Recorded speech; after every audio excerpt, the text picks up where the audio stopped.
Good evening. We bring you the latest in the world of sports. I'm Paulo Del Rosario.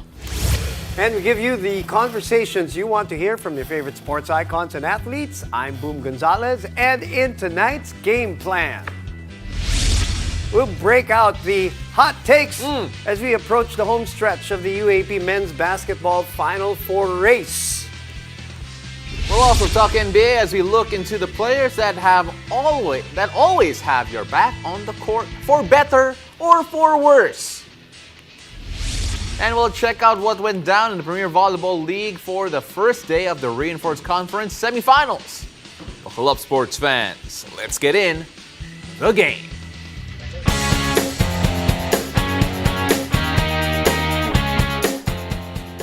We are nearing the end of the UAAP Season 85 elimination round, and the pressure is on for the remaining teams in contention for a Final Four spot. Now join us tonight to blow the roof off the studio. What? I'm afraid about that writing, by the way. With his predictions is Mr. Hot Takes himself, UAAP basketball analyst Jello Vito. Jello, kamusta ka? I'm good. I'm really excited. Malapit na matapos ng UAAP, and I think this is the perfect time to give my hot dish take. out, Yes. to dish out. Yes. Okay, so there's just so many hot takes here. So before we begin, the standings is a very important thing. So only Para two may schools. context tayo. Yeah. So for the Final Four, the race is on for that last spot. spot, yes. LaSalle and Adamson are firmly in that race. So with that in mind, Jello, hot take number one muna. All right. My first hot take, LaSalle will lose to UE in their next remaining game. Tomorrow. That's tomorrow. That's tomorrow. Okay, LaSalle will lose to UE according to you. And for those who don't know, UE is already out of contention, Yes. 4-9 record. Yep. So they're just going to break our hearts. Manggugulo na lang sila. Yan yung mga, ito na yung time sa UAP na where those bottom-seeded guys will just wreak havoc, manggugulo lang sa standings, and this is the perfect time for UE to do that. If you guys remember, during the first round, yung LaSalle nag-start of a 2-1 record na tinalo na yung Ateneo. That was a big thing, pero The next game was UE. The next game was UE, and UE was the only team na the first team na tumalo sila after that huge win. And from then on, pababa na sila. We were just talking about this last night, Pao, di ba, na parang after a big win, yun ang nangyari. So, UE, you think because no pressure, and they have material, they even in their last game, they played very well, talagang kinapos lang sila. But you think they're gonna pull off the upset tomorrow? Kasi if you're gonna look at it from that round 1 game, parang sila yung naging antidote ng LaSalle nun eh. Katulad ngayon, LaSalle is on a 3-game winning streak, and yung sa previous one, 2-1 yung LaSalle nun, coming off from high. But wait, no Shawnee Winston? Well, tingnan natin. He may or may not. Hindi natin alam. He's gonna be a huge factor. Crucial siya, but let's see. Well, technically speaking, he only needs to make appearances to be from qualified. Which is right? what he did last game. 3 seconds 3 worth. seconds, yeah. Okay. So let's see whether or not he will make an appearance or actually play. Pero, lightning, does it strike twice in the same spot? I don't know. We'll see. Okay. We will see. Now, you talked about the LaSalle-Adamson need to win. At the Ateneo and NU, they're still in contention for the twice to beat naman. Yep. So let's not take that for granted. Meron ka bang hot take doon? Well, I'm going with Adamson beating NU. Okay. Adamson beating NU, so that will do a good boost. There'll be a big boost, if not the biggest boost for Adamson to make the Final Four. And NU will start falling and miss out on the twice to beat advantage. Okay, bakit muna? Because we all know that Adamson's not the healthiest team. Right now, NU needs to bounce back after that loss against LaSalle. So why do you think that's going to be the case? For me, it's gonna be a huge factor na bumalik na si Jerome Lastimosa. If you're gonna see his outing from that previous game, nobody expected him to put up numbers like that. 23 points, 6 assists, 17 minutes off the bench. So, being the catalyst and being the leader of that team, he's gonna be crucial in tomorrow's game.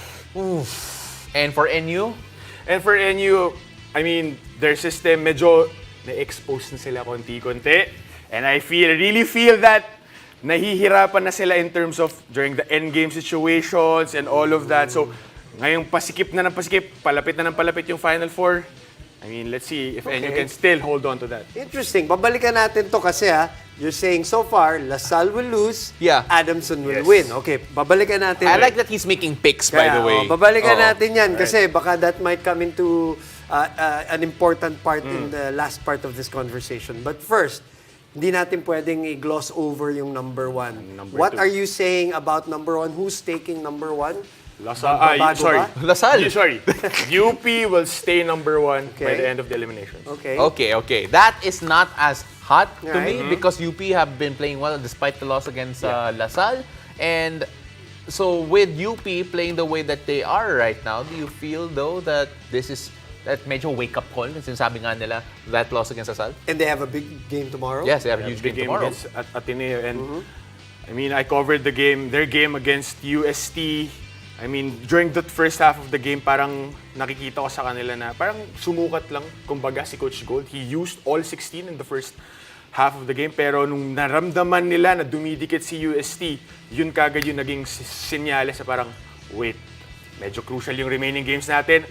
Ayusin na natin to. And that's when they blew out that game. Okay, so quickly, you mean also that they will beat Ateneo tomorrow? Is They that will. basically They will. what They you're will beat saying? Ateneo. will You see, beat that's Ateneo. what I was looking for. They will I beat was waiting for Ateneo. that. Okay, No doubt. because you said Easily. they'll be number one. So, okay. Easily. Easily. Easily. Okay. Meron tayong babalikan ngayon sa dulo niyan ngayon. Because your fourth hot take is There will be a playoff for for the fourth spot. Okay. Playoff between LaSalle and Adamson. So, explain because sabi mo kanina matatalo LaSalle, mananalo Manalo Adamson. Adamson. So, does that mean yung remaining games nila reverse ang mangyayari? That can be a possibility. Okay. Kasi makikita ninyo, pag natalo nga pag nanalo ng let's say, mas-sweep ni LaSalle yung remaining games nila, automatic they'll be number Yeah, 4. 4 sila. Right. And same goes with Adamson. But the biggest question here, yung remaining games ni LaSalle is somewhat on paper, much manageable compared to Adamson. Adamson has Ateneo and NU as their remaining games. Si LaSalle, they have UE and UST. So, Strength of schedule. Strength of schedule. Kumbaga, mas pabor ng konti kay LaSalle. But again, in the UAAP, anything can happen. In other words, both of them can split Yep, the they next can 2 split, yeah. games. So, you are expecting a playoff. I'm expecting a No, playoff. I'm sorry. You are predicting. Predicting. Predicting. A playoff. And we want a playoff.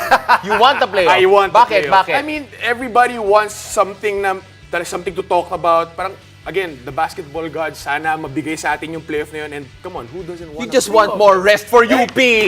You just want more rest for UP because they know because if it's LaSalle UP in the Final Four, that's gonna be so. I don't know. We will keep this. We will keep all of this and we will revisit after the week is over. Diyan ka lang, ha, Jello? Yeah. Okay, after the break. We'll find out who are the players who you wouldn't want to mess with in the NBA. Stay tuned. You're watching the game.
back with you here on the game. When things get chippy inside the court, it's nice to know that someone has your back no matter what.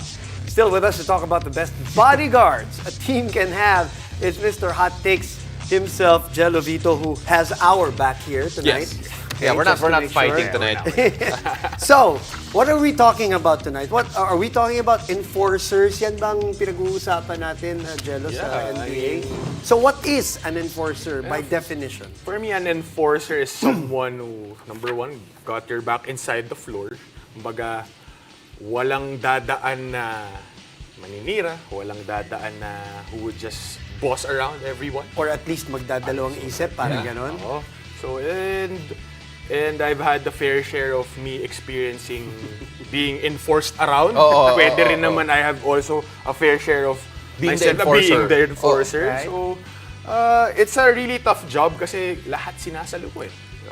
I'm actually interested in this because we're having this conversation, especially because of what happened to Pat Beverly very recently. Yes. Again, the shove that caused him to be suspended, and you had Devin Booker saying, three games suspension, and Devin Booker saying that stop pushing people behind their back. Has to be in front the naman. chest. How do you look at the Pat Beverly as an enforcer, as the nasty guy on the team? Kasi usually, just to bounce up off of Pao, usually, yung malalaki, yung mga enforcers. Okay, game, sige. I mean, medyo nag-iiba na, nag-change na talaga in the terms of being an enforcer. Kasi if you can look at before, yung mga big guys yan, sila Dennis Rodman, Bill Embiid, all those big guys. But right now, I mean, they have this mentality, let's say, a Pat Beverly who would, wala akong pakialam kung ano height mo, whether what position you play, you're a star player or you're the 16, 15 guy. Wala akong pakialam. That's the mentality. Kumbaga yun yung sinasabi nilang a dog mentality na meron si Pat Beverly. And very unfortunate na he's gonna be given 3-game suspension, lalong-lalo na kailangan ng Lakers yung ganun. But, well, let's see how the Lakers would bounce back from it. The 3-game suspension was also because of previous altercations. Push on Chris Paul, yes, in particular, with being the number one. That's also like almost a year after the whole. What was this? The Detroit Lakers incident, right? Stewart, I think it was Stewart when he charged LeBron. And who was the one who's trying to be the enforcer? Russell Westbrook. Nakaganon na si Russell Westbrook jumping onto this whole small guy enforcer mentality, like mga Vernon Maxwell, mga Gary Payton. Vernon Maxwell. Diba? Yung mga ganyan. Classic. So sino ngayon? Who are? Whether they're the big ones or the smaller ones, whether it's out of being bulky or big, or the ones who just keep back. talking. Well, for me, I've got, number one, obviously, ito, no-brainer to for me, Draymond Green. Green is number one. In terms of Draymond, he might not, in terms of skill, he's not gonna kill you in terms of skill. He's gonna kill you in terms of how to set you up, setting good screens. There would be shown videos na he would be setting screens on 2 guys at the same time to get you open. He's also the guy na off the court would always protect you. He would always harm you, like in case of his teammate. That's a different story. That's a different story. He's so good at enforcing. He enforces in practice. Exactly. Pero you would love a guy like Draymond Green in your team. At saka madaldal. Sometimes he doesn't have to be physical. He's just, psyching you out. I'm actually really curious about your next pick because everyone thinks he's such a nice guy. And I've met him. He is a very nice guy. Giannis Antetokounmpo. In terms of Giannis, I've looked at it in a basketball perspective in terms of parang when you look at Giannis, pag teammate mo siya, ang sarap niyang kalaro in the sense na you just give him the ball, he can create off the dribble, off the post, he can defend multiple possessions. Pero if kalaban mo siya, you would second guess playing matchup against him. Hindi mo iisipin mo if kakayanin ko ba si Giannis? That's yung point na medyo nakakaasar. Kasi he's so skillful at that height and he can do lots of things with his skill set and all of that. How about the Morris brothers? I just thought about them. Remember the Nikola Jokic incident? And they also have had altercations at magkapatid pa, no? Are they considered NBA enforcers? Would you put them in that category? I would put them enforcers na in a sense na They're physical. They're not gonna produce numbers in terms of when talking about statistics, but yung presence nila, yung brothers niyo, yung presence ng brothers niyo in terms of your defense, you're anchoring your defense, is there. So I would put them up there. Yeah, so no, we have a bit of time left. So is there a bonus enforcer that, not a lot of people talk of? Because there are players like that who don't necessarily get a lot of spotlight. Jay Crowder with Phoenix at a time. Also, back in the day for Washington, Trevor Booker, I would Or yung remember. mga David West. David West, yeah. So are there any of those guys right Udonis now? Haslem. Udonis Haslem. Joe Ingles back in In Utah the Jazz. early. Yeah. So who's I for would you? go right now with Boston's Marcus Smart. Marcus Oh, that's a Smart. good one. That's a Marcus really, Smart. really good one. I mean, in terms of being that on-ball defender, he can talino niya as a defender, and not that hindi lang siya smart. He knows how to use the physicality. Yeah. He can switch on every big, everyone, and at the same time, offensively, he can still hit those corner threes, produce numbers, and create for his teammates. That's really interesting. And Jello, maraming salamat. You're the enforcer of this show, even though we want to enforce the law. So dyan on ka you. lang, please, ha? Oo. No one's gonna push us in our back. We with feel them around. safe Yeah, around no one's you. gonna push us in our back. So, speaking of NBA action, there's more NBA action. Where that came from, check out the battle between the Dallas Mavericks and the Toronto Raptors on Sunday at 6 in the morning live on NBA TV. Then, head on over to One Sports to see Luka Doncic face Giannis Antetokounmpo, an enforcer according to Jelovito, on Monday at 9 o'clock Philippine time. After the break, we'll find out what went right for Creamline and Cignal in the first day of the PBL Reinforced Conference Semis. Stay tuned. You're watching The Game.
Welcome back. You're watching The Game.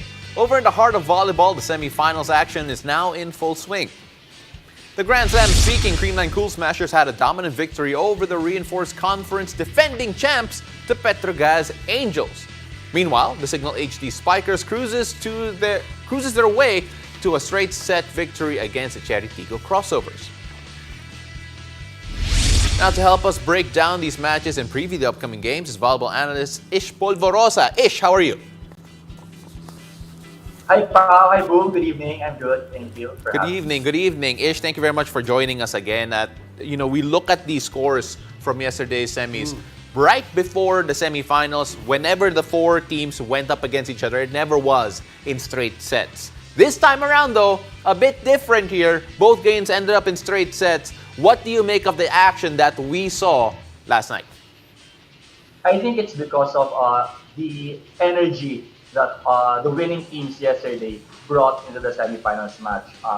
Nakita natin na yung Creamline, sila kagad yung nag-effort inside the court, and on the other side of the game, the other semifinal match, yung Cignal, meron silang strategy to play Tiberia off the bench, and it worked for them. So, yung mga strategy na gano'n, game plan na gano'n, reinforced it inside the game, and kasi yung nag-work talaga para dun sa panalo. Sa simula pa lang, sa kanila napunta yung panalo. Okay, Ish, let's break down quickly the Creamline game. That's surprising to hear that's their first straight sets win, which also says a lot about the competition, this reinforced conference, and the reinforcements too. This Sed Domingo Gia de Guzman connection is getting very, very lethal. The last 2 to 3 games, yan pa yung pinupuntahan niya as closer na nga. Ito si Sed Domingo. You're a setter. What are your interpretations of this development now with the number 1 setter and the finals MVP from the Invitational?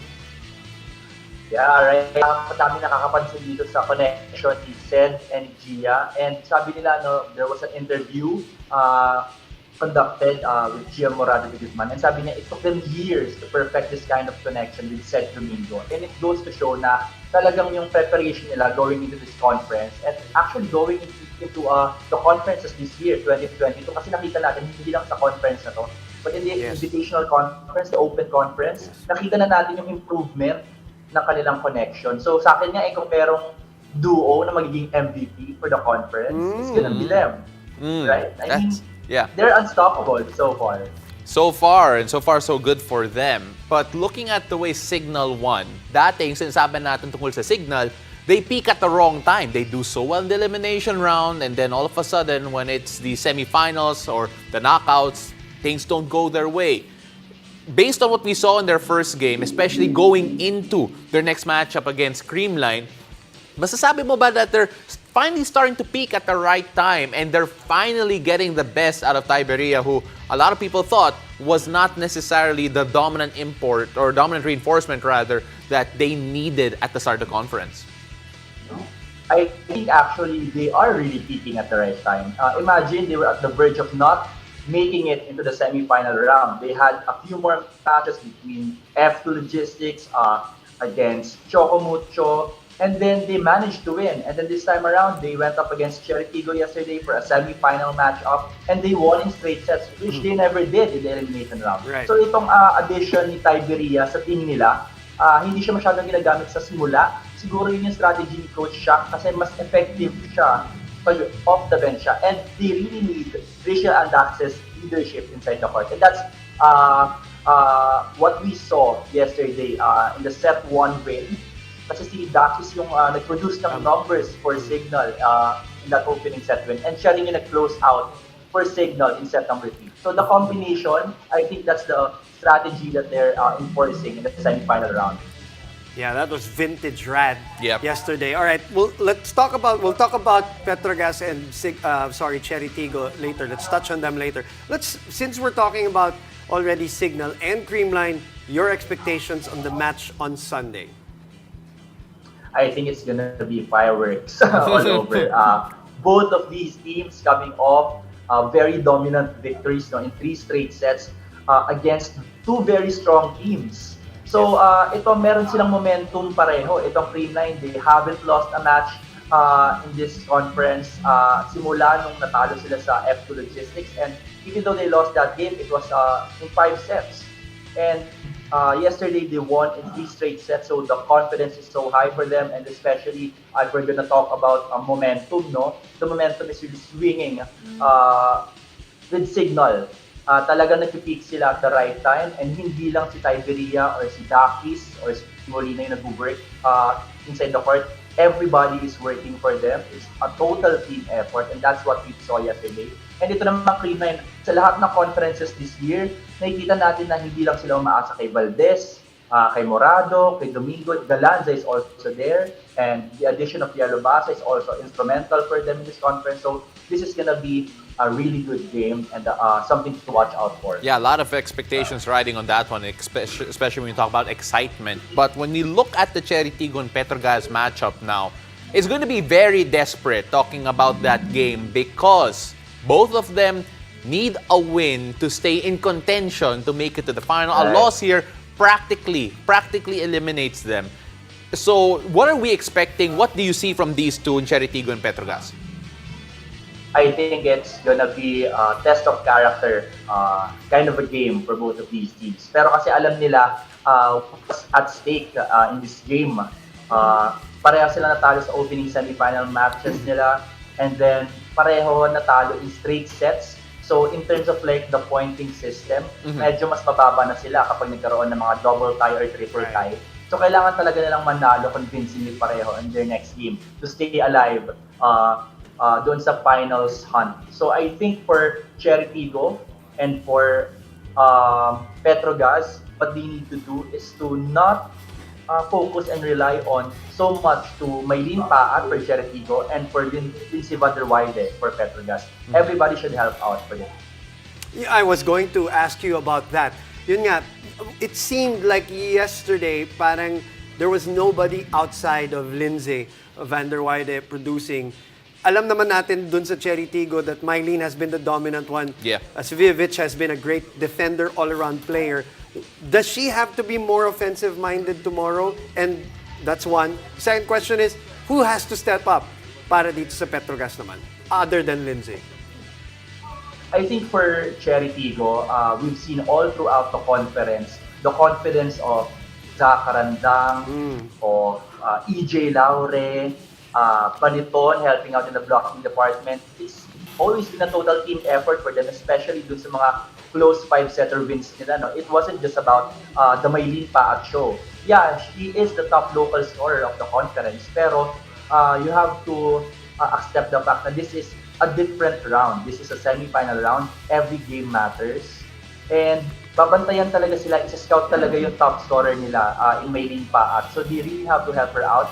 Their setters in Vicar and Nabor really have to be more creative. Hindi lang dapat maging Maylene Paat-centric para naman malito yung blockers and defenders na makakalaban nila sa susunod na matches nila. And for this one specifically, it's Petrogas. Petrogas are very strong and tall blocking team. So malaki sila eh.